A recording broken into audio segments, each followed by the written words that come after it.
Hi, this week we talked about Noir. Noir can be seen for its usage of camera angles, the setting, the lighting, the characters' personalities, and their roles, and most importantly, the film's dark plot. So, this week's film we talked about The Maltese Falcon. The Maltese Falcon is a noir for having an anti-hero investigator protagonist trying to figure out who murdered their partner, but he also gets roped into trying to find a very valuable statue. Besides this whodunit plot, it has very minimal lighting for a black and white film, but the minimal lighting helps with various scenes throughout the movie. Noir traits can help inspire other movies to use the same techniques but in a new way. A movie that I believe is a neo-noir is 2022's The Batman. This movie is about Batman searching for a sadistic killer that is leaving very small clues throughout Gotham City about what he is planning to do, so Batman must bring them to justice, or in this case, a whodunit plot, or a crime story. The scene in this movie that I think uses a lot of noir elements is when a cop and Batman are interrogating the Penguin to see if he's the rat, or in this case, the bad guy that's leaving all these clues behind.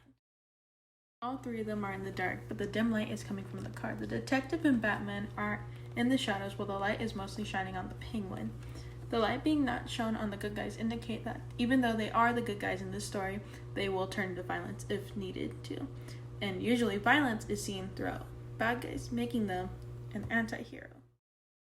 Like how I mentioned moments ago, the light is focused on the Penguin, and by the light being focused on the bad guy, or the not entirely good guy, it shows that he has nothing to do with it. If he was a bad guy, he would be hiding in the shadows as well, but since the light is focused on him, he has nothing to hide. Similarly, like in the Maltese Falcon, how the light was shining on our protagonist in the beginning, showing that he had nothing to hide, then later on his hat was covering his face, showing that he is not to be trusted.